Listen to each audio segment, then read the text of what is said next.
قرآن اللہ کا کلام ہے، قرآن اللہ تعالیٰ کا پیغام انسانیت کے نام ہے، قرآن دستور حیات ہے، قرآن منشور حیات ہے، قرآن انسانیت کے لیے آب حیات ہے۔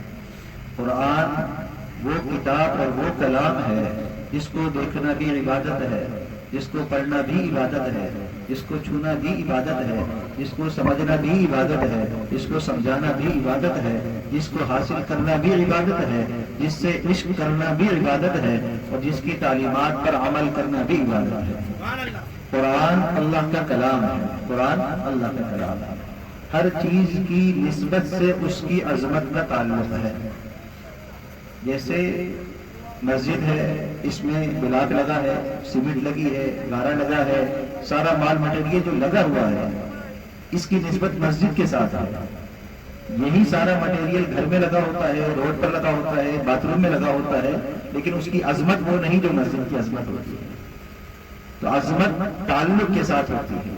کلام تو ہمارا بھی ہے، آپ کا بھی ہے، سب کا ہے، شاعروں کا ہے، سب کے کلام ہیں، لیکن قرآن کس کا کلام ہے؟ اللہ کا کلام ہے۔ تو قرآن اللہ کا کلام ہے، اور اللہ مالک ہے، خالق ہے، کائنات کا رازق ہے، اس کو پالنے والا ہے، اس کو بنانے والا ہے۔ جتنا وہ رب عظیم ہے اتنا اس کا کلام بھی عظیم ہے، اتنا اس کا کلام بھی عظیم ہے۔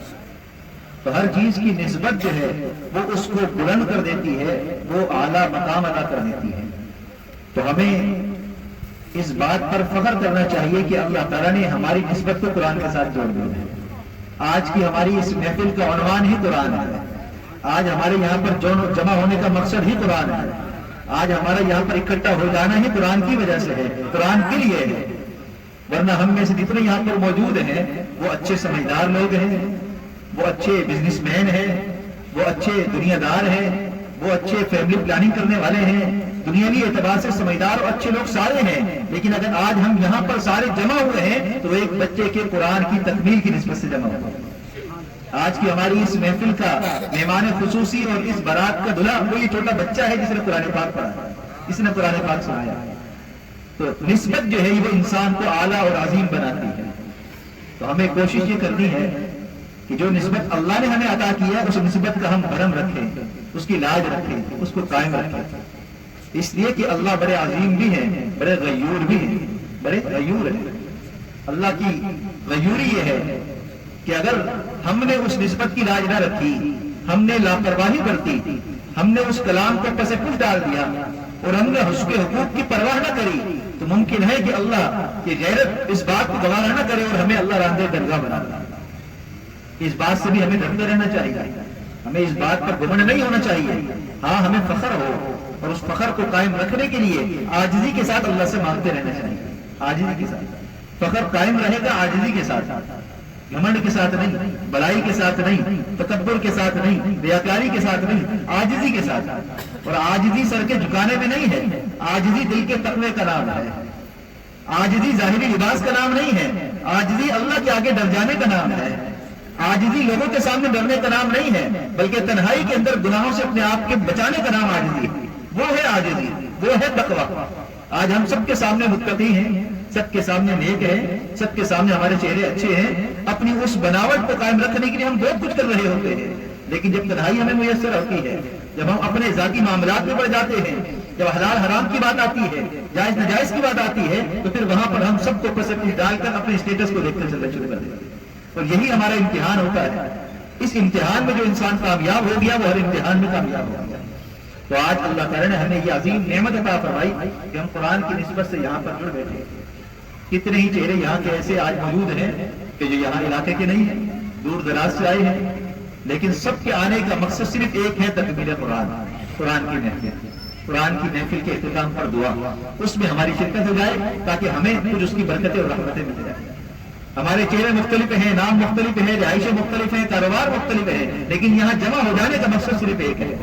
کاش کہ ایسا ہو کہ جس طرح ہم ایسے موقعوں پر سب ایک ہو کر بیٹھ جاتے ہیں، زندگی کے باقی معاملات کے اندر بھی اپنوں کا پرایوں کا فرق ختم کر کے رشتہ داریوں کو قائم کرنے والے بن جائیں، صلہ رحمی کے ساتھ اپنی زندگی کو گزارنے والے بن جائیں، اور اللہ کے حقوق کے ساتھ لوگوں کے حقوق کی پرواہ کرنے والے بن جائیں۔ اصل کامیابی اسی میں ہے۔ اللہ تعالیٰ نے ہمیں قرآن کی نعمت عطا کی ہے، یہ بہت بڑا انعام ہے اللہ کا، بہت بڑا انعام ہے۔ اللہ کے محبوب صلی اللہ علیہ وسلم نے فرمایا کہ حافظ قرآن جو قرآن کو اپنے سینے میں محفوظ کر لیتا ہے، پھر اس کی قدر کرتا ہے، پھر زندگی میں اس پر عمل کرنے کے لیے کوشاں رہتا ہے، قرآن کے حلال کو حلال جانتا ہے، اس کے حرام کو حرام جانتا ہے، اس کے احکامات سے لاپرواہی نہیں برتتا، اس کے منہیات کے ساتھ اپنے آپ کو جوڑ کر گناہوں سے اپنے آپ کو روک رکھتا ہے، فرمایا کہ ایسا حافظ قرآن جو عامل قرآن بھی ہو، حافظ قرآن بھی ہو، عاشق قرآن بھی ہو، عالم قرآن بھی ہو، جب قیامت کے دن اللہ کے سامنے پیش ہوگا تو اللہ اس حافظ قرآن سے کہیں گے اے حافظ تو نے قرآن کے میرا کلام ہونے کا حق ادا کیا ہے، اب ہم تجھے یہ حق دیتے ہیں تو ایسے 10 لوگ کہ جن پر جہنم واجب ہو چکی ہے ان کے گناہوں کی نحوست کی وجہ سے، اگر تو ان کی طرف سفارش کی انگلی اٹھا دے تو ہم تیری سفارش کو قبول کریں گے۔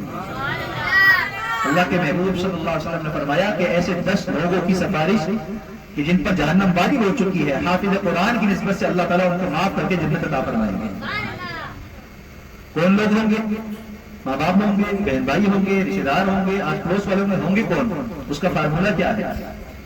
علماء کرام فرماتے ہیں قرآن حدیث کی روشنی میں کہ اللہ کے کلام کی اور اللہ کے محبوب کے فرمان کی تعلیمات سے معلوم یہ ہوتا ہے کہ جو بچہ بھی قرآن پاک حفظ کرنے کے لیے جب شروع کرتا ہے، مدرسے جاتا ہے، الف بے شروع کرتا ہے، الحمد شروع کرتا ہے، تو اس سے ملنے ملانے والے لوگوں میں 2 طرح کے لوگ ہوتے ہیں۔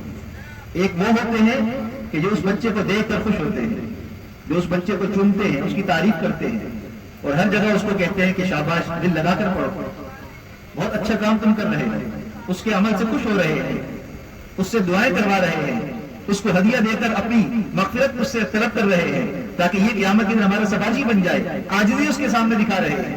اور دوسرے وہ لوگ ہیں جو حفظ کرنے والے بچوں کے بارے میں جب پتہ چلے کہ ہمارے خاندان کا فلاں بچہ قرآن کے حفظ کے لیے مدرسے میں چلا گیا تو ان کا ناک منہ چڑھ جائے، ماتھے پہ بل آ جائیں اور سامنے بھی اور پیچھے بھی یوں باتیں کریں کہ یہ حفظ کر کے کرے گا کیا، یہ کھائے گا کہاں سے، یہ کمائے گا کہاں سے، ان کا کیا مستقبل ہے، زکوٰۃ کے مال پر پل کر بڑا ہوگا تو یہ کیا دنیا کو منہ دکھائے گا، یہ تو ہمارے خاندان کا نام تباہ کرے گا، اسٹیٹس خراب کرے گا۔ آس پڑوس میں ایسے لوگ مل جائیں گے جو حافظ قرآن سے چڑ رہے ہوں گے، نفرت کا اظہار کر رہے ہوں گے اپنے عمل کے ذریعے، اپنی بات چیت کے ذریعے۔ فرمایا کہ جب بھی کوئی بچہ مدرسے کی طرف بڑھ جاتا ہے، قرآن کو حفظ کرنے کے لیے ارادہ اور نیت کر لیتا ہے، اس کے ماں باپ کہتے ہیں کہ ہم نے اپنے بچے کو حافظ قرآن بنانا ہے، تو دنیا میں ان سے ملنے والے 2 طرح کے لوگ ہوتے ہیں، ایک ان سے خوش ہونے والے، ایک ان سے تنگ ہونے والے، نفرت کا اظہار کرنے والے، اپنے اندر کی گندگی کو باہر ظاہر کرنے والے۔ فرمایا قیامت کے دن یہ جو بھی محبت کرنے والے ہوں گے، چاہے رشتے دار ہوں، اپنے ہوں، پرائے ہوں یا پڑوسی ہوں، جو بھی اس کے قریب والے تعریف کرنے والے ہوں گے، یہ وہ لوگ ہوں گے جن کے بارے میں اللہ کے محبوب نے فرمایا کہ حافظ قرآن ان کی شفاعت کرے گا۔ تو اس لیے اگر ہمارے خاندان میں کوئی حافظ قرآن بن رہا ہے یا ہے تو ہم اس کا عزت اکرام کریں اور ہم اس کے ساتھ ایسے پیش آئیں جیسے کل قیامت کے دن وہ ہمیں پہچان سکے۔ اور اگر خاندان میں نہیں ہے، محلے میں مدرسہ ہے یا اور کوئی مدرسہ ہے، وہاں جائیں حفاظ کے پاس، ان کی خدمت کریں، ان کو انعامات دیں، ان کے پاس کچھ دیر بیٹھیں، دیکھیں وہ بچے کیا کر رہے ہیں، ان کے کاموں سے، ان کی باتوں سے خوش ہوں تاکہ قیامت کے دن اللہ کے سامنے سرخرو ہو کر کہہ سکے اللہ میں تو حافظ نہیں بن سکا، میرا بیٹا بھی حافظ نہیں بن سکا، آگے میری نسل میں کوئی حافظ بنا نہیں بنا مجھے نہیں معلوم، لیکن میں فلاں مدرسے میں جاتا تھا، بچوں کی چھٹی کے ٹائم میں وہاں پر بیٹھ کر میں ان کو پڑھتے ہوئے دیکھتا، ان کو کھیلتے ہوئے دیکھتا، ان کی شرارتوں کو دیکھتا تو میں بہت خوش ہوتا تھا، اللہ مجھے ان سے محبت تھی۔ اللہ کہیں گے ہاں تو سچ کہہ رہا ہے، تو نے یہی کیا تھا، تیرے دل میں بھی یہی تھا، جا حافظ قرآن اس کی شفاعت کرے گا اور اللہ اس کو جنت عطا فرما دے گا۔ تو یہ نعمت بہت بڑی نعمت ہے، لیکن اس کو حاصل کرنا بہت مشکل کام ہے، مشکل کام ہے۔ حفظ کرنا آسان ہے لیکن حفاظ کو برداشت کرنا بہت مشکل ہے، برداشت کرنا بہت مشکل ہے، کیونکہ حفاظ جب اپنے انداز میں کوئی بات کرتے ہیں تو بعض مرتبہ ہمارے اسٹیٹس ان کے معیار کے مطابق نہیں ہوتے، بعض مرتبہ ان کی حرکتیں، ان کے کھانے کا انداز، ان کی بات کا انداز وہ ہمیں نہیں بھا رہا ہوتا، اس لیے کہ شیطان اور نفس نے ہم پر حملہ کیا ہوتا ہے۔ وہ کہتا ہے کہ یہ اگر حفظ کر رہا ہے تو یہ ولی ہے، یہ حفظ کر رہا ہے تو بھائی یہ نورانی فرشتہ ہے، وہ انسانیت سے نکل گیا، حالانکہ ایسا نہیں ہے، وہ بھی انسان ہے، عام بچوں کی طرح ہے، جو اسکول بچے پڑھتے ہیں، باہر رہتے ہیں، گھروں میں رہتے ہیں، بچوں کی طرح وہ بچہ ہے، بس اس پر ایک لیول لگ رہا ہے کہ وہ حفظ قرآن کے ساتھ جڑ گیا ہے، قرآن کی نسبت اس نے حاصل کر لی، تو ہم اس چیز کو بچے ہونے کی حیثیت سے ہی بچوں کو ہم دیکھا کریں تو انشاءاللہ پھر ہمیں کسی چیز سے نفرت نہیں ہوگی، کسی چیز کی ہمارے دل کے اندر تکلیف نہیں ہوگی۔ تو کل قیامت کے دن یہ حفاظ سے نسبت ہمارے کام آئے گی، اور یاد رکھیے کہ قرآن کو حفظ کرنا، قرآن کو حاصل کرنا یہ ہمارے بس میں نہیں ہے، ہمارے اختیار میں نہیں ہے، ہماری طاقت میں نہیں ہے۔ اگر میں یہ چاہوں میں یہ کام کر لوں نہیں کر سکتا جب تک کہ اللہ نہ چاہے، جب تک کہ اللہ نہ چاہے۔ یہ نعمت اللہ جس کو عطا کرتے ہیں وہ حاصل کر سکتا ہے، ورنہ کتنے ہی ایسے ہیں کہ جو اپنے بچوں کو حفظ قرآن کے لیے لگاتے ہیں نہیں چل پاتے ہیں، نہیں آگے، بعض دفعہ کر بھی لیتے ہیں لیکن اس کو سنبھال نہیں پاتے ہیں۔ تو یہ جو اللہ کی طرف سے نعمت ہے، اللہ جس کو چاہے عطا کرے، بس اس کے لیے ایک شرط ہے، قرآن اور اہل قرآن سے محبت جس دل میں بھی ہوگی انشاءاللہ یہ وعدہ ہے اللہ تعالیٰ اس کی نسلوں میں حفاظ پیدا فرمائیں گے، حفاظ پیدا فرمائیں گے۔ آپ کو یہ لگتا ہے کہ میری عمر بڑی ہو گئی، اب میں کیسے حافظ قرآن بن جاؤں، میں کیسے حفاظ میں شامل ہو جاؤں، کوئی مشکل فارمولہ نہیں ہے۔ اگر ہم سیرت طیبہ اٹھا کر پڑھیں اور دیکھیں اللہ کے محبوب صلی اللہ علیہ وسلم نے جب نبوت کا اعلان فرمایا تو آپ کی عمر کتنی تھی؟ 40 سال۔ 40 سال کی عمر میں قرآن نازل ہونا شروع ہوا ہے۔ اقرأ بسم ربک الذی خلق خلق الانسان من علق۔ آپ کے اوپر سب سے پہلے ایمان لانے والے حضرت ابوبکر صدیق رضی اللہ تعالیٰ عنہ، عمر میں آپ سے 2 سال چھوٹے، تو گویا کہ وہ کتنے سال کے ہوئے؟ 38 سال کے۔ اللہ کے محبوب صلی اللہ علیہ وسلم سے 2 سال چھوٹے تھے۔ آپ نے دنیا سے پردہ فرمایا 63 سال کی عمر میں، اور پورے 2 سال حضرت ابوبکر صدیق خلیفۃ المؤمنین رہے، اور 2 سال بعد آپ کو انتقال ہوا تو ان کی عمر بھی 63 سال تھی۔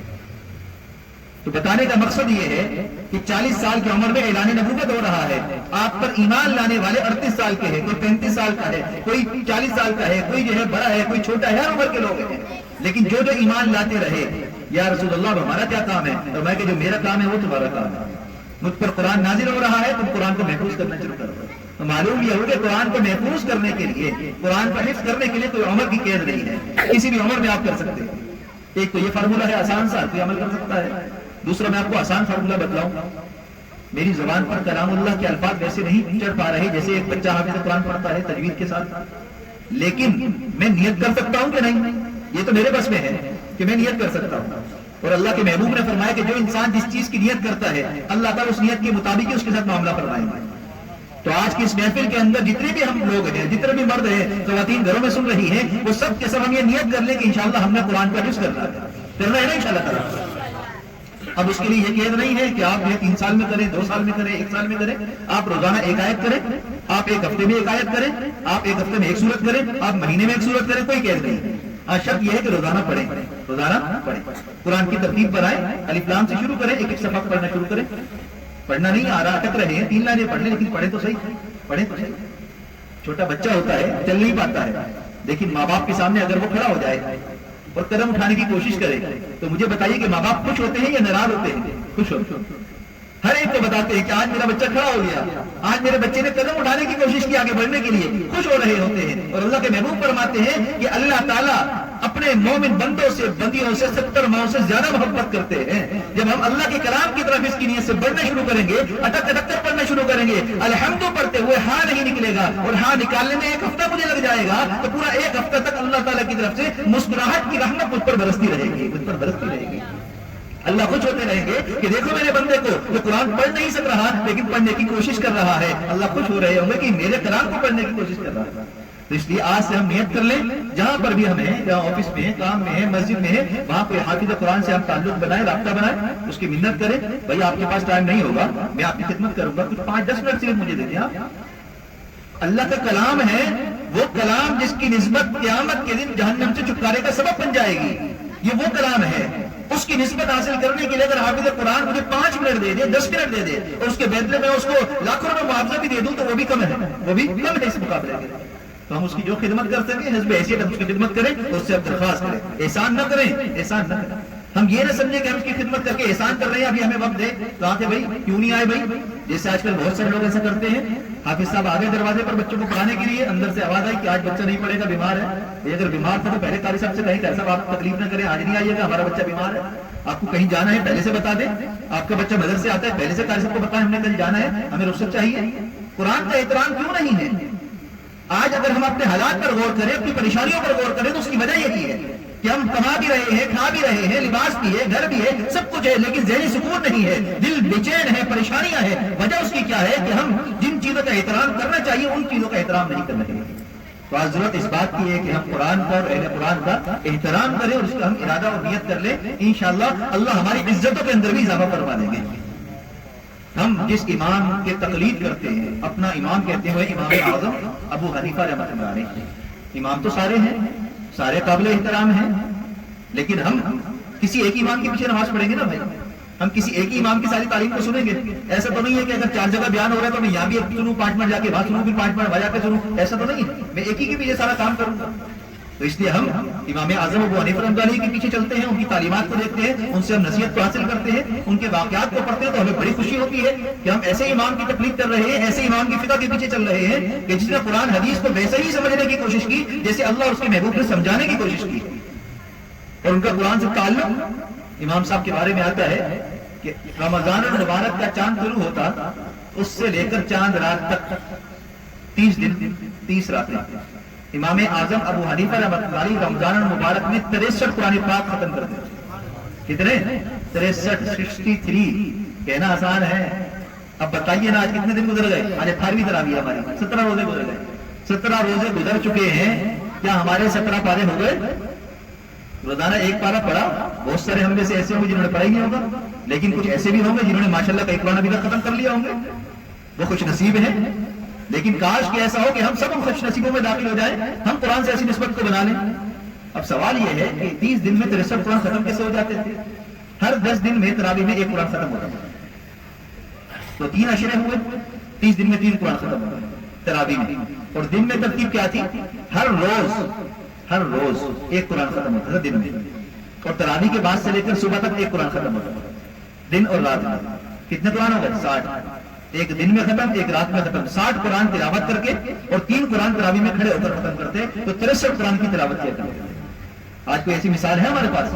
نہیں۔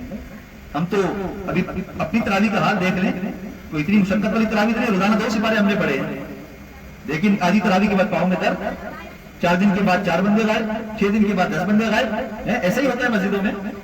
پہلے دن جو ہے وہ بھی میں سبنا باد گیا درس کے لیے، تو وہ نمازی مجھے کہنے لگے کہ جس دن پہلا روزہ تھا اس دن فجر کی نماز میں نمازیوں کو دیکھ کر دل خوش ہو گیا، اتنے نمازی تھے کہ پوری مسجد کچاکچ بھری ہوئی تھی، جیسے جمعے کا اجتماع ہو، جمعۃ الوداع ہو، اتنی بھری ہوئی تھی۔ اور پھر اگلے ہفتے جب ملاقات ہوئی کہنے لگے کہ آدھے ہو چکے ہیں، آدھے ہو چکے، ایک ہفتے میں آدھے ہو گئے، اور اب ماشاءاللہ اور کم ہو چکے ہیں۔ تو ہمارا حال یہ ہے قرآن سے تعلق کا، ہمارا رمضان میں حال یہ ہے، غیر رمضان نہیں، رمضان میں حال یہ ہے، تو غیر رمضان میں ہمارا کیا حال ہوگا؟ تو ہمیں غور کرنے کی بات ہے، ضرورت اس بات کی ہے کہ ہم اپنے عمل پر غور کریں۔ امام صاحب ابو حنیفہ رحمۃ اللہ علیہ کو مقام اللہ نے دیا اس لیے کہ ان کا قرآن سے تعلق بڑا اچھا تھا، بہت مضبوط تھا۔ ایک دفعہ ایک خاتون آئی آپ کے پاس اور آ کر کہنے لگی کہ حضرت میرا یہ بیٹا ہے، میں چاہتی ہوں یہ اپنی شاگردی میں لے لے، اپنی شاگردی میں لے لے۔ اب امام صاحب کے بعد جتنے طلباء تھے وہ سارے بالغ تھے، بالغ تھے، بڑے تھے۔ وہ جو لڑکا آیا وہ بالغ تو تھا لیکن بالغ نہیں تھا، اس کی داڑھی نہیں تھی، تو امام صاحب احتیاط کرتے تھے کہ ایسے لڑکوں کو نہ بٹھائیں، ماحول کی وجہ سے کوئی اعتراض نہ کرے، کوئی ایسی بات نہ کرے کہ بچے آپ کے پاس بیٹھتے ہیں، کیونکہ جب طلباء بیٹھتے ہیں تو وہ استادوں کی خدمت بھی کرتے ہیں، استادوں کے قریب بھی جاتے ہیں، باہر سے دیکھنے والا بندہ کہے گا دیکھو کیا چل رہا ہے یہاں پر ہے، بالکل یہ امر لڑکا ہے اور استاد کے ساتھ بیٹھا ہوا اٹکلیاں کر رہا ہے، حالانکہ وہ استاد شاگرد کا ایک تعلق ہے۔ اگر ہم اپنی تاریخ اٹھائیں، سیرت کو اٹھائیں، تو اللہ کے محبوب صلی اللہ علیہ وسلم کے بعد انس 10 سال کی عمر کا آئے، بہت سارے صحابہ کرام بچپن کی عمر میں آپ کی خدمت میں آئے اور پورا دن آپ کے پاس بات کرتے تھے، صرف رات کو سونے کے لیے گھر جاتے تھے اپنی والدہ کے پاس۔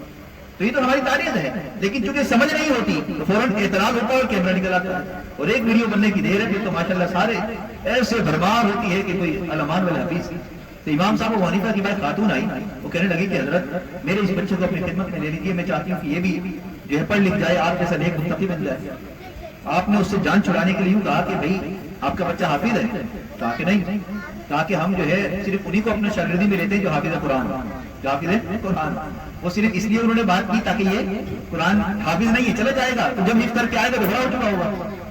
وہ والدہ جو ہے اپنے بچے کو لے کر چلی گئی، اللہ کی جان ایک ہفتہ گزرا، وہ خاتون اپنے بچے کو پھر لے کر آ گیا، اور وہ بچہ آپ کے سامنے بیٹھ گیا کر بھائی آپ پھر آ گئے، آپ سے میں نے کہا تھا کہ ہم حافظ قرآن بچوں کو صرف لیتے ہیں ہمارے مدرسے میں، ان کا اس کے علاوہ داخلہ نہیں ہے، جیسے ہمارا مدرسہ ہے تو ہم اپنے مدرسے میں 5 سال سے چھوٹا بچہ نہیں لیتے۔ کیوں؟ سمجھ بوجھ نہیں ہوتی، پیشاب پخانے کا نہیں پتا ہوتا، پڑھتا کم ہے، سوتا زیادہ ہے، کھیلتا زیادہ ہے، ایک عمر ہوتی ہے، لیکن بہت سارے ماں باپ آ کر اصرار کرتے نہیں میرے بچے کو بٹھا، میرے بچے کو بٹھا، اور جیسے ہی بٹھائیں گے ماشاءاللہ پھر تو برمار ہوگی، باہر سے لوگوں کے اعتراض کی دیکھو چھوٹے چھوٹے بچوں کو مدرسے میں بٹھائے مسجد میں کلاس کرائیں گے۔ امام صاحب نے کہا کہ میں نے آپ سے کہا تھا کہ آپ جو ہے حافظ قرآن نہیں ہیں اور ہم حافظ قرآن بچوں کو لیتے ہیں۔ تو اس کی والدہ کہنے لگی کہ امام صاحب میرے بچے کو آپ سے پڑھنے کا بہت شوق ہے اور الحمدللہ یہ حافظ قرآن بن کے آ چکا ہے۔ ایک ہفتے کے اندر امام محمد رحمت اللہ علیہ، کیا نام ہے؟ امام محمد رحمت اللہ علیہ، جو اپنے وقت کے امام ہے، یہ امام صاحب کی شاگرد ہیں، یہ اس عمر میں آئے تھے جب آپ کی داڑھی بھی نہیں تھی، بال بھی نہیں چہرے پر نہیں آئے تھے، اور ایک ہفتے کے اندر قرآن پاک مکمل حفظ کر کر آپ کی خدمت میں آ گئے کہ مجھے دین کا علم حاصل کرنا ہے۔ پھر امام صاحب نے یوں کیا کہ آپ نے فرمایا کہ اچھا میرے سامنے جو لڑکے بیٹھتے ہیں ان میں آپ نہیں بیٹھے تو میرے سائڈ پر بیٹھے تاکہ میری نظر بھی آپ پر نہ پڑے، آپ سائڈ پر بیٹھے جب تک کہ آپ کے چہرے پر داڑھی نہ آ جائے، بڑے نہ ہو جائے۔ یہ احتیاط ہے، احتیاط ہے، یہ ہمارے اکابرین نے، علماء نے، انبیاء نے، ہمارے نبی نے ہمیں سکھائی ہے۔ ایک دفعہ اللہ کے محبوب صلی اللہ علیہ وسلم بیٹھے ہوئے ایک خاتون کے ساتھ، اندھیرا تھا، ایک صحابی آئے تو وہ جیسے اس نے آپ کو دیکھا کہ آپ کسی خاتون کے ساتھ وہ جانے لگے تو آپ نے ان کو پکارا، بلایا، ان کو آواز دے کر کہا کہ بھائی فلاں فلاں ادھر آؤ اور بات سنو، یہ جو خاتون ہے یہ آپ کی ماں ہے، ام المومنین ہے، میری بیوی ہے، میں ان کے ساتھ بیٹھا ہوں۔ وہ کہنے لگے یا رسول اللہ مجھے معاف کر دے، میرا کوئی ایسا مقصد نہیں، میں نے ایسا کچھ نہیں سوچا۔ آپ نے فرمایا کہ ہاں لیکن گمان آ سکتا ہے کہ میں کس کے ساتھ بیٹھا ہوں، تو آپ نے بھی صفائی دے دی۔ تو صفائی دینے میں اور اس طرح کی وضاحت کرنے میں کوئی کراہت کی بات نہیں ہے، لیکن احتیاط کرنی چاہیے، اہل علم کو بہت زیادہ احتیاط کرنی چاہیے ان معاملات کے اندر جس کے اندر تہمت کا، بدگمانی کا اندیشہ زیادہ ہو۔ تو اللہ تعالیٰ نے ہمیں قرآن کی نسبت بھی عطا کی ہے اور ایسے ائمہ کی نسبت بھی عطا کی ہے جو قرآن سے عاشق تھے، قرآن سے محبت کرنے والے تھے، قرآن سے محبت کرنے والے تھے۔ اگر ہم چاہتے ہیں کہ ہمیں یہ نسبت حاصل ہو جائے تو اس کا فارمولہ میں آپ کو بتاؤں، ایک ہی فارمولہ ہے۔ دیکھیے بارش ہو رہی ہے، بارش کا پانی پاک ہے، بارش کا پانی شفا والا ہے، بارش کے پانی سے زیادہ کوئی پانی پاک نہیں ہے، لیکن اگر یہی پانی نیچے گر جائے، کیچڑ بن جائے، گتلا ہو جائے، کیا ہم اس کو استعمال کریں گے؟ نہیں۔ اگر یہ پانی اوپر سے گر رہا ہے اور ہم نے نیچے برتن رکھ لیا، اس برتن میں جمع کر لیا، لیکن برتن صاف نہیں تھا، برتن دھلا ہوا نہیں تھا، اس کے اندر ناپاکی گندگی موجود تھی، تو مجھے بتائیے پھر بھی وہ پانی برآمد ہوگا؟ نہیں۔ اس بارش کے پانی سے اس برتن میں کوئی فائدہ ہوگا؟ نہیں۔ کب ہوگا؟ جب برتن بھی صاف ہو اور بارش کا پانی اس میں برس بھی رہا ہو اور جمع بھی ہو رہا ہو، تو وہ جب اس برتن میں پانی جمع ہو جائے گا تو وہ اس کو ہم پی بھی سکیں گے، کھانے میں استعمال بھی کر سکیں گے، اس سے نہا بھی سکیں گے، اس سے شفا بھی حاصل کر سکیں گے، اس لیے کہ بارش کا پانی ہے، آبی شفا ہے۔ برتن بھی صاف ہو اور پانی بھی صاف ہو، پھر وہ قابل استعمال بھی ہوگا اور وہ قابل شفا بھی ہوگا اور وہ اللہ کی طرف سے انعام بھی ہوگا۔ تو اللہ کی رحمتیں برس رہی ہیں، رمضان کا مہینہ شروع ہو چکا ہے، رمضان کا چاند شروع ہوتے ہی اللہ کی رحمتیں برسنا شروع ہو گئی۔ ان اللہ کی رحمتوں سے فائدہ کس کو ہوگا؟ جس کے دل کا برتن صاف ہوگا، جس کا دل گندگی سے پاک ہوگا، جس کے دل میں اللہ کی محبت ہوگی، دنیا کی محبت نہیں، جس کے دل کے اندر گناہوں سے نفرت ہوگی، جس کے دل کے اندر گناہوں کا زنگ نہیں ہوگا، وہ برتن صاف ہوگا۔ اگر صاف نہیں ہے صاف کر لیں۔ حضرت ابراہیم علیہ السلام سے اللہ نے فرمایا کہ ابراہیم اپنے دل کو دھو لیا کرو۔ یا اللہ میرے دل تک پانی کیسے پہنچے گا؟ بدن پر تک پہنچے گا، دل تک کیسے پہنچے گا؟ میں اس کو کیسے دھو لوں؟ اللہ نے فرمایا کہ اے میرے خلیل اپنے آنکھوں سے آنسو بہایا کرو، آنکھوں کے آنسو دل کی گندگی کو صاف کر دیتے ہیں، دل کے زنگ کو دور کر دیتے ہیں۔ دل کو صاف کرنا ہے، اللہ کے آگے رونا شروع کر دے، اللہ کے آگے گڑگڑانا شروع کر دے، اللہ مجھے معاف کر دے، اللہ مجھے معاف کر دے، اپنی ندامت کو اللہ کے آگے پیش کر دے، نادم بن جائیں، عاجز بن جائیں، اللہ کے سامنے ایسے بن جائیں جیسے ایک چھوٹا بچہ اپنی ماں کے سامنے ہوتا ہے۔ باپ کے سامنے بعض بچہ ضد نہیں کرتا، رو بھی رہا ہو تو چپ ہو جاتا ہے ڈر کے مارے کہ تھپڑ نہ لگ جائے، لیکن ماں کے سامنے بچہ آنکھوں تک روتا ہے، ایڑی بھی رگڑتا ہے، اگر تھپڑ بھی کھا لے تو کھا لیتا ہے لیکن رونا بند نہیں کرتا۔ اللہ کے محبوب نے فرمایا کہ ہمارا جو رب ہے وہ 70 ماؤں سے زیادہ ہم سے محبت کرتا ہے، 70 ماؤں سے زیادہ۔ ایک ماں کی محبت کا غلبہ یہ ہے کہ وہ اپنے بچے کو مارتی نہیں ہے، اس کو پیار کرتی ہے، اس کی گندگی کو صاف کرتی ہے۔ تو رب کے بارے میں کیا گمان ہے کہ اگر ہم اپنے گندے دلوں کے ساتھ پاکی کی نیت سے اللہ کے سامنے اپنے آپ کو پیش کریں گے تو کیا اللہ ہمیں معاف نہیں کریں گے؟ اللہ ضرور معاف کر دیں گے، اللہ ہمارے دلوں کو بھی پاک صاف کر دیں گے۔ تو اگر ہم اپنے دلوں کو پاک اور صاف کر لیں تو انشاءاللہ ہمارے دل پاک اور صاف بھی ہو جائیں گے اور انشاءاللہ تعالی اللہ کے یہاں ہم مقبول بھی بن جائیں گے اور آئندہ کے لیے ہماری زندگی قرآن کی نسبت والی زندگی بن جائے گی۔ شرط یہ ہے کہ ہم نیت ارادہ کر لیا نا سب نے انشاءاللہ تعالی۔ دیکھیے اللہ کا کرم کریمی، دیکھیے اللہ کی شفقت، دیکھیے آدم علیہ السلام کے ہم بیٹے ہیں، ساری انسانیت آدم کی اولاد ہے نا۔ آدم علیہ السلام کا واقعہ ہم سب نے سنا ہے، قرآن پاک کے اندر موجود ہے۔ آدم علیہ السلام کو اللہ نے بنایا اور بنانے کے بعد جنت میں داخل کر دیا، کہا کہ آدم فلاں پھل نہیں کھانا، اگر کھایا تو ہم تمہیں جنت سے نکال دیں گے۔ یا اللہ نہیں کھاؤں گا۔ حدیث میں آتا ہے، تفسیروں میں لکھا ہے شیطان اس وقت تک آسمانوں پر ہوتا تھا، نکالا نہیں گیا تھا وہاں سے، تو جنت کے ارد گرد گھوم رہا ہے اور وہیں سے ان کو آوازیں دے رہا ہے آدم کھا لو یہ پھل کھا لو۔ نہیں، اللہ نے منع کیا، یہ والا نہیں ہے، وہ دوسرا والا ہے۔ تفسیروں میں مفسرین لکھتے ہیں اس طریقے سے شیطان نے ملایا پھسلایا، آخر وہ کام کروا دیا جو ان کو نہیں کرنا تھا۔ صرف ایک بات نہیں مانی، اللہ نے کہا نہیں کھانا، وہ کھا لیا. جنت کا لباس تھا، اللہ نے سب سے پہلے جنت کا لباس اتارا. جنت آدم کا گھر ہے، اس کے بعد اپنے گھر سے بے دخل کر دیا. لباس ایک نافرمانی پر لباس اترا اور گھر سے بے دخل کیے گئے. اور کہاں بھیجے گئے؟ اس زمین پر جہاں پر صحرا ہے، جہاں پر بیابان ہے، جہاں پر پہاڑ ہے، ایسی زمین ہے جہاں کوئی نہیں ہے، جہاں پر آدم اور محبت کو بھیج دیا. کیوں؟ ایک نافرمانی کی، ایک بات نہیں مانی، وہ بھی جان بوجھ کر نہیں، شیطان کے بہلاوے کی وجہ سے غلطی ہو گئی. پھر بھی اللہ نے ان کو یہاں پر بھیج دیا. اما حوا کو اللہ نے زمین پر، ایک کو افریقہ میں، ایک کو سری لنکا کی زمین پر، وہاں دونوں رونا شروع ہو گئے. اللہ معاف کر دے، اللہ معاف کر دے. قرآن پاک میں اللہ فرماتے ہیں آدم کو ہم نے جیسے ہی زمین پر اتارا، جنت سے نکالا، ان کے لباس کو اتارا، تو دنیا میں آنے کے بعد انہوں نے اپنے بدن کو چھپانا شروع کیا، پتوں کے ذریعے، مختلف چیزوں کے ذریعے اپنی شرمگاہوں کو چھپانا شروع کیا اور رونا شروع کر دیا. اور کیا کہا؟ ربنا ظلمنا انفسنا وان لم تغفر لنا وترحمنا لنكونن من الخاسرین. اے اللہ، ہم نے ظلم کر دیا، اپنے اوپر ظلم کر دیا. اگر آپ نے معاف نہ کیا، اگر آپ نے ہم پر رحم نہ کیا، اللہ ہم خاسرین میں سے ہو جائیں گے، نقصان والوں میں سے ہو جائیں گے. اللہ ہمیں معاف کرو. رونا شروع کر دیا. کتابوں میں لکھا ہے حضرت آدم اور اما حوا روتے رہے، روتے رہے، ہزاروں سال روتے رہے، ہزاروں سال. ان کے رونے کے پانی کو اگر جمع کر دیا جائے تو ایک دریا بہہ پڑے، اتنا روئے. اور کہاں پر آ کر جمع ہوئے؟ جبل رحمت، عرفات. عرفات میں جبل رحمت ہے، وہاں پر آ کر جمع ہوا. اور جب وہاں پہنچے اور اللہ سے معافی مانگی تو اللہ نے اس مقام کی برکت سے ان کو معاف کر دیا، پھر ان کو معاف کر دیا. تو جبل رحمت وہ جگہ ہے، حاجی وہاں پر جاتے ہیں عرفات میں، وہ سب سے اہم مقام ہے، سب سے قبولیت والی جگہ ہے. اللہ کے محبوب صلی اللہ علیہ وسلم جب وہاں پر گئے تھے، گھنٹوں تک دھوپ کے اندر آپ دعا کرتے رہے اور روتے رہے، دعا کرتے رہے اور روتے رہے.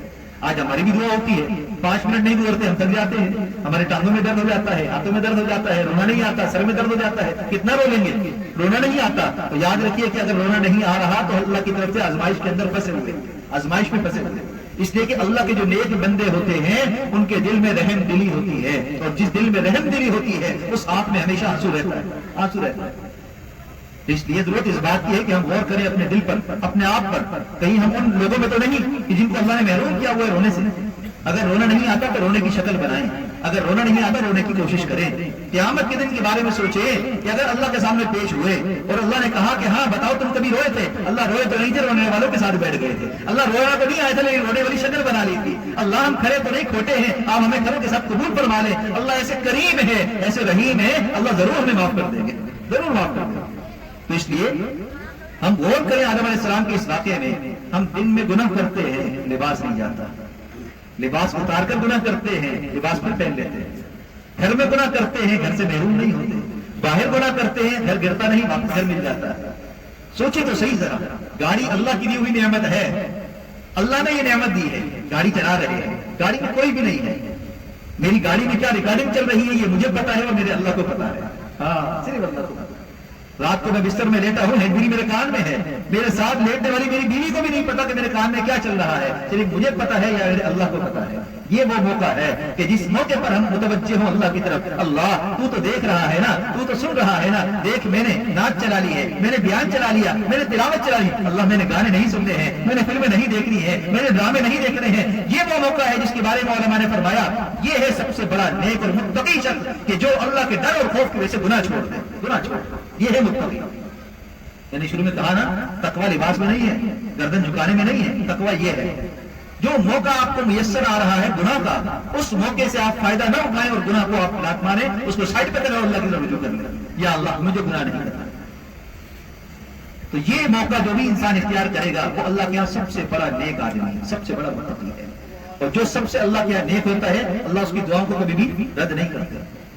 حضرت موسیٰ علیہ السلام کے زمانے میں ایک شخص تھا قارون، مالدار تھا، صاحب مال تھا. موسیٰ علیہ السلام پر اللہ نے وحی نازل فرمائی، نماز کا زکوٰۃ کا حکم عطا کیا. قارون کے پاس بھیجا کہ جاؤ یہ مالدار ہے، اس سے زکوٰۃ کا مطالبہ کرو. حضرت موسیٰ علیہ السلام قارون کے پاس گئے اور اس کو جا کر کہنے لگے کہ بھائی اللہ کی طرف سے حکم ہے، تمہارے پاس اتنا مال ہے، اس پر اتنی زکوٰۃ بنتی ہے، زکوٰۃ ادا کریں. مالدار کا پہلے کبھی زکوٰۃ ادا کی نہیں تھی، مال دیتے ہوئے جان جا رہی تھی. بہانے کرنے لگا اچھا میں دوں گا، اچھا کتنی بنتی ہے، اتنی بنتی ہے، چلے میں خود دے دوں گا، آج وہ آؤں گا، کل دوں گا، پرسوں دوں گا. بہانے کرنے لگا اور پھر تدبیر کی. اس نے کہا کہ ان سے جان چھڑائی جائے ورنہ یہ تو ہر سال میں سے زکوٰۃ کا مطالبہ کرنے آ جائے گا تو میرا تو مال ہی ختم ہو جائے گا. اس کو ڈر بیٹھ گیا. تو اس نے کیا کیا کہ ایک عورت کو کرائے پر لیا، اس کو کچھ پیسے دیے، کہا کہ تو بدنام ہے ہی، بس میرا ایک کام کر دے. فلاں دن فلاں مجمع کے اندر جہاں موسیٰ بھی موجود ہو تو بھی آ جانا، تو وہاں پر کھڑے ہو کر تو کہنا کہ مجھ سے زبردستی کسی نے زنا کیا ہے، اور جب تجھ سے پوچھے کہ کون ہے تو تو موسیٰ کی طرف اشارہ کر دینا۔ اس کو تیار کیا، وہ تیار ہو گئی پیسے کی لالچ میں۔ اللہ کی شان جس دن طے ہوا تھا، جو مجمع تھا وہاں پر سب اکٹھے تھے بنی اسرائیل والے، تو وہ عورت چلانے لگی کہ مجھ پر ظلم ہو گیا، مجھ پر ظلم ہو گیا۔ تو قارون اور اس کے بندے کھڑے تھے، کہ کیا ہو گیا، کس نے تمہارے ساتھ زیادتی کر دی، کیا معاملہ ہے؟ کہنے لگی میرے ساتھ یہ ہو گیا، میرے ساتھ زبردستی کی گئی ہے۔ کہا کہ کون ہے جس نے تمہارے ساتھ زبردستی کی؟ تو اس نے کہا موسیٰ۔ کیا کہا؟ موسیٰ علیہ السلام کھڑے ہو گئے، جیسے ہی کھڑے ہوئے اس کے سامنے اس عورت کو دیکھا، اس پر کب کبھی تاری، اللہ کے کریم تھے نا، جلال والے تھے، آپ نے اس کو دیکھا، اس پر ایسا روب تاری ہوا کہ وہ ڈر کے کانپنے لگی اور کانپ کر نیچے گری آپ کے پاؤں میں، اور معافی مانگ کے کہنے لگی موسیٰ مجھے معاف کر دے، مجھے قارون نے کہا تھا کہ میں آپ پر الزام لگاؤں۔ اب بھرے مجمع کے اندر زنا کا الزام لگا، وہ تو اللہ کے نبی تھے، اللہ کی طرف سے مدد ہوئی، اور وہ عورت نے آ کر اپنا جرم قبول کر لیا۔ موسیٰ علیہ السلام جلال میں آ گئے، قارون تجھے زکوٰۃ دینے کو کہا تو مجھ پر الزام تراشی پر اتر آیا، اللہ اس نے مجھ پر الزام لگایا۔ اللہ کی طرف سے وحی آئی کہ موسیٰ ہم تجھے اختیار رہتے ہیں، تو اس کو جو سزا دینا دے چاہے تو دے۔ موسیٰ علیہ السلام غصے میں تھے، فوراً زمین کو حکم دیا کہ قارون کو پکڑو۔ قارون زمین میں دھسنے لگا، پاؤں تک چلا گیا، گھٹنے تک زمین میں چلا گیا، معافی مانگتا ہے موسیٰ مجھے معاف کر دو، موسیٰ مجھے معاف کر دو، مجھے معاف کر دو، معافی مانگ رہا ہے۔ موسیٰ علیہ السلام کہتے نہیں معاف کروں گا، تو نے اتنا بڑا گناہ کیا، اتنی بڑی تو نے جرات کی، زنا کا الزام لگایا میرے اوپر، پھر زمین کو نہیں دھس جا، یا زمین اس کو پکڑ، اور نیچے جا رہا ہے، اور نیچے جا رہا ہے، یہاں تک گردن تک چلا گیا، پھر معافی مانگنے لگا، تڑپنے لگا، لیکن آپ نے معاف نہیں کیا۔ تفسیروں میں لکھا ہے کہ قارون زمین میں دھسا، اس کے سارے خزانوں کی چابیوں کو اسی کے اوپر اللہ نے لادا، اور وہ بھی زمین میں دھسا، وہ زمین میں دھس گیا، دھس رہا ہے۔ تو طور پر موسیٰ علیہ السلام گئے، اللہ سے ہم کلامی ہوئی، موسیٰ اس بندے نے تجھ پر الزام لگایا، یا اللہ بڑا غصہ آیا، اس نے مجھ پر زنا کا الزام لگایا۔ کہا کہ ہاں الزام تو میرے اوپر لگایا، لیکن بندہ تو وہ ہمارا تھا نا، بندہ تو ہمارا تھا، یا اللہ کیا مطلب؟ کہا کہ وہ تجھ سے معافی مانگ رہا تھا، تو نے معافی نہیں کیا۔ اللہ کو تو معافی پسند ہے نا، اللہ کو معافی پسند ہے۔ ان اللہ بالناس لرؤوف رحیم، بے شک اللہ تعالی لوگوں کے ساتھ، بالناس لوگوں کے ساتھ، رحیم رحمت کرنے والے اور شفقت کرنے والے ہیں۔ مسلمان نہیں، مرد نہیں، عورت نہیں، متقی نہیں، نمازی نہیں، بالناس لوگوں کے ساتھ، کافر ہو، یہودی ہو، ہندو ہو، عیسائی ہو، کوئی بھی ہو، بالناس میں سارے لوگ، ساری انسانیت داخل ہے۔ اللہ سب کے ساتھ شفقت والے ہیں، سب کے ساتھ رحمت کرنے والے ہیں۔ اللہ نے کہا کہ موسیٰ تجھ سے معافی مانگتا رہا، تمہیں معاف نہیں کیا۔ اللہ جلال میں آ گئے، موسیٰ اگر وہ قارون اس وقت تیرے بجائے مجھے پکارتا تو مجھے اپنے رب ہونے کی قسم میں اس کو معاف کر دیتا، اس کو معاف کر دیتا۔ اللہ ایسے کریم ہے، اللہ کو پکارو تو صحیح، اللہ کو پکارو تو صحیح۔ ہم لوگوں کو پکارتے ہیں، ہم بھاگتے ہیں، لوگوں کے پیچھے بھاگتے ہیں، لوگوں کی منت سماجت کرتے ہیں، ایک مرتبہ اللہ کی طرف آ کر دیکھیں، پھر دیکھیں اللہ تعالیٰ ہمارے ساتھ کیا معاملہ کرتے ہیں۔ اللہ بڑے کریم ہیں، بڑے رحیم ہیں، بڑے معاف کرنے والے ہیں، اور اللہ جب معاف کرتے ہیں تو پھر اللہ تعالیٰ اس معافی کا کسی کو بتاتے بھی نہیں ہے، اور اس معافی کا اعلان بھی نہیں کرتے ہیں، لیکن عام معاف کر دیتے ہیں۔ ایک مرتبہ حضرت موسیٰ علیہ السلام کے زمانے میں بارش نہیں ہو رہی تھی، قحط پڑ گیا، خشک سالی ہو گئی، جانور بھی بلبلا رہے ہیں، انسان بھی پانی کے لیے پریشان ہے، زمین بھی خشک ہو رہی ہے، سارے جمع ہو گئے، اللہ سے دعائیں کر رہے ہیں۔ اللہ تعالیٰ نے موسیٰ علیہ السلام پر وحی نازل فرمائی کہ اے موسیٰ، آپ کی قوم میں ایک بندہ ہے، ایک گناہ میں مبتلا ہے، اس گناہ کی نحوست کی وجہ سے ہم نے بارش کو روکا ہوا ہے، اگر وہ گناہ گار نکل جاتا ہے تو ہم بارش برسا دیں گے۔ موسیٰ علیہ السلام اپنی قوم والوں کے پاس آئے، ان کو خطاب کیا، اللہ کی طرف سے پیغام آیا ہے، ایک قوم میں ایک گناہ گار ہے، اس کی وجہ سے بارش رکی ہوئی ہے، اس کو چاہیے کہ وہ ہم میں سے نکل جائے تاکہ ہم بارش نازل ہو جائے۔ بات ختم ہو گیا، لوگ گھروں کو چلے گئے، لیکن کچھ وقت گزرا، بارش نازل ہو گئی، لوگ خوش ہو گئے، ممکن ہے کوئی چلا گیا ہو لیکن کوئی گیا نہیں، بستی والے سارے موجود ہیں لیکن بارش نازل ہو گئی۔ موسیٰ علیہ السلام کوہ طور پر گئے، اللہ سے ہم کلامی ہوئی، اللہ آپ نے تو کہا تھا ایک گناہ گار ہے جس کی وجہ سے بارش کو روکا ہوا ہے، آپ بارش نازل ہو گئی، کوئی نکلا بھی نہیں، گیا بھی نہیں۔ اللہ نے فرمایا کہ اے موسیٰ، جو گناہ گار تھا اس گناہ گار نے مجھ سے صلح کر لی، مجھ سے صلح کر لی، میں نے اس کے گناہ کو معاف کر دیا اور بارش نازل کر دیا۔ اللہ مجھے تو بتلا دے وہ کون تھا اور کیا گناہ کرتا تھا۔ اللہ نے فرمایا کہ وہ چغل خور تھا۔ کیا تھا؟ چغل خور۔ چغل خور سمجھتے ہیں؟ شکایتیں لگانا، ادھر سے بات ادھر کرنا۔ آج یہ آفسوں میں بھی ہوتا ہے، گھروں میں بچے بھی کرتے ہیں، مدرسوں میں بھی ہوتا ہے، ہر محفل کے بڑے چھوٹے سب مبتلا ہیں چغل خوری میں۔ انداز مختلف ہے، انداز مختلف ہے۔ کوئی اپنے باس کو خوش کرنے کے لیے دوسرے کی چغلیاں لگا رہا ہوتا ہے، کوئی اپنے سے اوپر والے کو نیچے گرانے کے لیے چغلیاں لگا رہا ہوتا ہے، کوئی اپنے گریڈ کو بڑھوانے کے لیے چغلیاں لگا رہا ہوتا ہے، بچے اپنے آپ کو اپنے ماں باپ کے سامنے استاد کے سامنے اچھا بنانے کے لیے چغلیاں لگا رہے ہوتے ہیں۔ تو چغل خوری اللہ کو پسند نہیں ہے۔ اللہ کے محبوب نے فرمایا کہ چغل خور جنت میں نہیں جائے گا، چغل خور جنت میں نہیں جائے گا۔ موسیٰ علیہ السلام کہنے لگے یا اللہ یہ اتنا سخت گناہ ہے تو آپ مجھے بتلائیں تو صحیح میں کون تھا؟ اللہ تعالیٰ فرمانے لگے اے موسیٰ جب مجھے اس کی چغل کھانا پسند نہیں تو میں اس کی چغلی تیرے سامنے کیوں کروں؟ میں کیوں تجھے اس کا نام بتاؤں؟ قرآن پاک میں اللہ فرماتے ہیں اِلَّا الَّذِينَ تَابُوا مِن بَعْدِ ذَلِكَ وَأَصْلَحُوا وَبَيَّنُوا، اگر تم توبہ کر لو اس کے بعد پھر نیک عمل کی طرف آ جاؤ اللہ تعالیٰ تمہارے گناہوں کو بھی معاف کر دیں گے، اور پھر یقیناً عن قریب ایسا ہو جائے گا کہ اللہ تعالیٰ تمہارے گناہوں کو نیکیوں میں تبدیل فرما دیں گے۔ فَأُولَٰئِكَ يُبَدِّلُ اللَّهُ سَيِّئَاتِهِمْ حَسَنَاتٍ، اللہ تعالیٰ گناہوں کو نیکیوں میں تبدیل فرما دیں گے۔ تو آج کی اس محفل کے اندر ہم اس بات کی نیت کر لیں کہ انشاءاللہ ہم نے گناہوں کی معافی بھی مانگنی ہے اور ایسی توبہ کرنی ہے کہ آج کے بعد ہم نے گناہ کرنا بھی نہیں ہے۔ آخری بات، ابھی آخری عشرہ رمضان کا شروع ہونے والا ہے، اس آخری عشرے کے اندر ایک رات ہے جس کو لیلۃ القدر کی رات کہا جاتا ہے، جس کے بارے میں قرآن پاک میں اللہ تعالیٰ فرماتے ہیں لیلۃ القدر خیر من الف شہر، 1000 مہینوں سے بہتر وہ ایک رات ہے۔ حضرت عائشہ صدیقہ رضی اللہ تعالیٰ عنہ فرماتی ہیں یا رسول اللہ صلی اللہ علیہ وسلم اگر میں لیلۃ القدر کو پالوں تو میں کیا دعا کروں؟ آپ نے فرمایا کہ عائشہ یوں دعا کرنا اللہم انک عفو تحب العفو فاعف عنا، اللہم انک عفو کریم تحب العفو فاعف عنا، یہ دعا ہے شب قدر میں مانگنے کی۔ الفاظ یاد رہو، اللہ تو مجھے معاف کر دے، درگزر فرما دے اور مجھے اپنی بارگاہ میں قبول فرما دے، اپنے گناہوں کی معافی مانگنا، یہ ہے شب قدر کی دعا۔ اور یہ کب آنے والی ہے؟ آخری عشرے میں 5 رات راتیں ہیں، 21 23 25 27 اور 29، ان 5 راتوں میں سے کسی ایک رات میں لیلۃ القدر ہوگی۔ اس کی علامات تو اللہ کے محبوب نے بتلائی ہیں لیکن تعین نہیں کی کون سی رات ہوگی، اور اس کو تلاش کرنے کا طریقہ کیا بتلایا؟ اللہ کے محبوب نے فرمایا کہ رمضان کے آخری عشرے میں اعتکاف کیا کرو اور اعتکاف کر کے لیلۃ القدر کو تلاش کرو۔ تو سب سے پہلی بہترین حل لیلۃ القدر کو تلاش کرنے کا اعتکاف ہے۔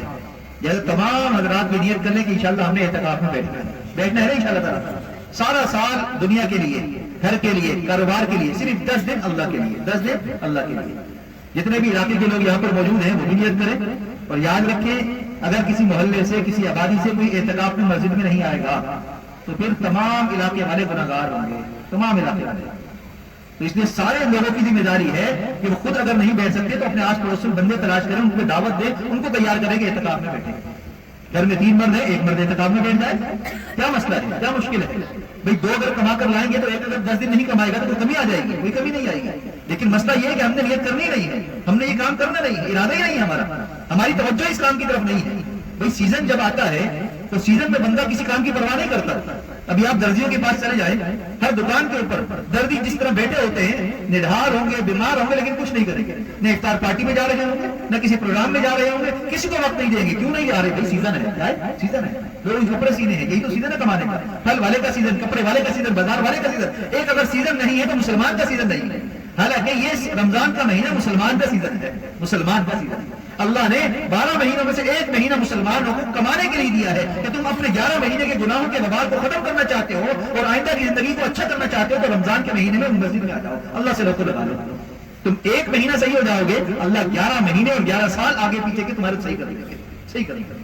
تو انشاءاللہ نیت کرتے ہیں نا اعتکاف میں بیٹھنے کی، ہم سب اپنی اپنی مسجدوں کے اندر اعتکاف میں بیٹھیں، جو علاقے کے لوگ ہیں وہ یہاں محنت کریں کہ یہاں میں اعتکاف میں بیٹھیں۔ اور اعتکاف میں بیٹھنے کے لیے کیا طریقہ ہے؟ یکسوئی حاصل کرنا، یکسوئی۔ اس کے لیے کیا پردہ لگایا جاتا ہے، پردہ لگانا فرض نہیں ہے، سنت نہیں ہے، یکسوئی کے لیے۔